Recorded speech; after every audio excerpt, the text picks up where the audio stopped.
Kile kipimo cha mkojo kinaweza kikajua kama una ujauzito wiki ya pili baadaye. Ultrasound ndo kabisa wiki ya 6, wiki ya 7 huko. Kuna uwezekano wa mtu kuweza kugundua kwa mapema kabisa kwamba ninawezekana nina ujauzito.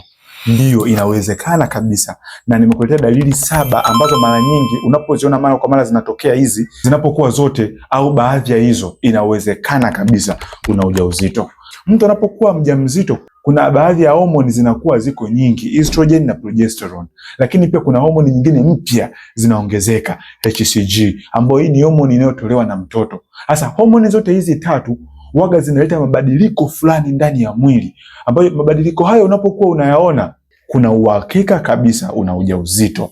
Dalili ya kwanza ya muhimu ni kuto kuona siku zako. Hii ni hasa kama mtu siku zako waga zikogo vizuri. Kila baada ya mwezi unaona siku zako. Kila baada ya mwezi unaona siku zako. Inapofikia sehemu hujaziona siku zako, mwezi umepita, huenda kuna changamoto. Na unajua ni kwa nini mtu anapokuwa mjamzito haoni siku zake? Ni kwa sababu ile homoni ya progesterone ambayo inazalishwa kwa wingi, na moja kati ya kazi kubwa ya progesterone ni kushikilia mule ndani kwenye mfuko wa uzazi zile damu zisimwagike nje. Ule uwe ni ukuta kwa ajili ya mtoto kuweza kuchimbwa, kuwekwa mule ndani, kuwa mkubwa na kuwa kiumbe kamili. Okay, na mfano mzuri ni kwamba progesterone, hii homoni ya progesterone inapokuwa inapungua tu au inapokuwa inaisha wakati wewe ni mjamzito, ujauzito wako wote lazima utoke nje. Dalili ya pili ambayo ni ya msingi kabisa ni matiti kuwa tofauti. Na mara nyingi matiti ya mtu ambaye ameshika ujauzito, ukiagusa hivi kuna maumivu fulani anaweza akayasikia.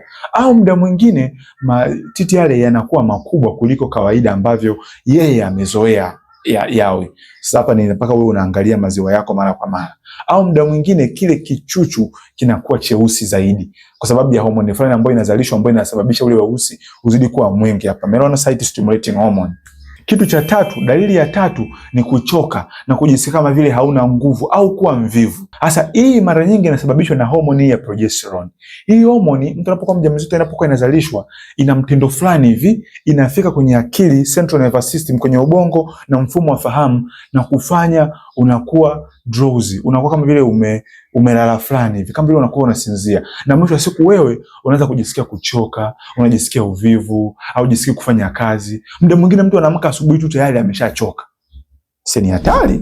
Sasa kama ni mwanaume usije kuona mke wako ni mvivu, hapana. Ni kwa sababu ya homoni hizi tu. Ila mke wako anachapa kazi, wewe mwenyewe unafahamu tu nyuma ilikuwaje.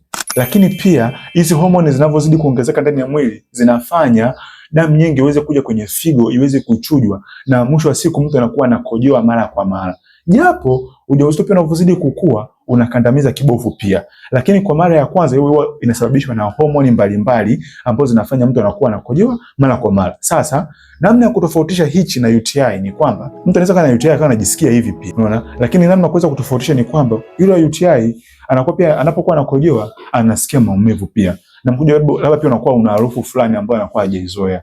Lakini huyu mwanamke ambaye ana ujauzito anaona tu anakojoa mara kwa mara, lakini mkojo hapati maumivu anapokuwa anakojoa, au tumbo kuuma au kiuno kuuma au mgongo kuuma, hiyo kwake inakuwa yeye haipo, tofauti na mtu mwenye UTI. Okay, kitu kingine ni homa za asubuhi, ambapo mara nyingi hapa tunazungumzia kizunguzungu, kichwa kuuma, sana kutapika na kuto kujisikia vizuri. Na hii inasababishwa mara nyingi na hizi homoni ambazo zinazalishwa wakati mtu anapokuwa mjamzito, zinapelekea muda mwingine poor gastric emptying.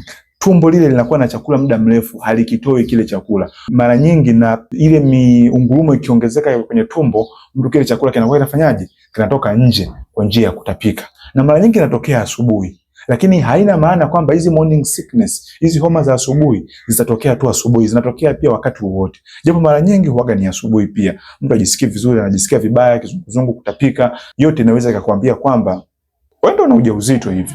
Okay, kitu kingine ni hamu ya chakula inabadilika. Kuna baadhi ya vyakula vipya unaanza kuvipenda, na kuna baadhi ya vyakula pia hauvipendi au huvitaki kabisa, ambavyo hivyo vyakula awali ulikuwa unavipenda kweli kweli. Unaona? Na mara nyingi hizi sasa inaleta changamoto, kwa sababu watu wengi wanapojaribu kutafuta ni kwa sababu gani inakuwa hivi. Baadhi ya wengine wanasayansi wanasema kwamba ni kwa sababu ya homoni ndio zinapelekea mambo kama haya, lakini wengine wanasema kwamba mwili pia una respondi kwa kuchagua vyakula ili kumlinda mtoto ndani, ili usije ukala madudu yote tu ya ajabu ndani, mtoto akaathirika. Sasa Sijajua hasa ni ipi, lakini mimi kama daktari nachukua zote mbili pia. Okay, na kitu kingine cha mwisho ambacho mara nyingi kinatokea ni mudi zinabadilika. Mtu labda anakuwa na hasira mara kwa mara, au muda mwingine mara tu mtu anakasirika tu. Homoni zinabadilisha mudi yake kabisa, inakuwa haiko sawa kama ile ambayo umeizoea. Kama alikuwa ni mtu wa furaha, unaona kidogo anabadilika kidogo, na muda mwingine unaweza kuona labda na furaha mara kingine yuko kawaida, mara nyingine ana huzuni mara yupo kawaida.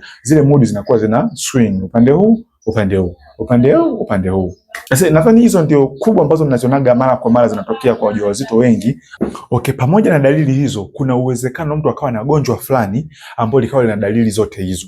Na ndio maana kupima bado ni muhimu kweli kweli. Hasa katika vipimo vyote vya ujauzito, kipimo ambacho mimi nakiona ni bora kweli kweli kuliko vipimo vingine. Kuna hichi kipimo cha damu kinaitwa HCG. Kina gharama kidogo 20,000 mpaka 35,000 hapo hospitali mbalimbali. Sasa hichi kipimo ni kizuri kwa sababu kinaweza ikagundua ujauzito hata kama ni mdogo mchache, wiki moja inaweza ikagundua kabisa kwamba ujauzito hapa upo kabisa. Na wala hichi kipimo uwezekano wa chenye kukosea ni mdogo sana, ni kana kwamba hakiwezi kukosea. Tofauti na hivi vipimo vingine vya kwenye mkojo, unaona hivi kidogo vina changamoto kidogo. Unaweza kuambiwa unao kumbe hauna, au hauna kumbe unao. Kwa hiyo nadhani ni kipimo cha msingi kabisa kweli kweli. Lakini pia labda unaweza kuwa na swali, je, kutoa ujauzito ni sahihi? Kuna video hii ambayo nimeiandaa pia, unaweza ukaisikiliza pia, na yeye anazungumzia habari za kutoa ujauzito. It's Dr. Daniel here.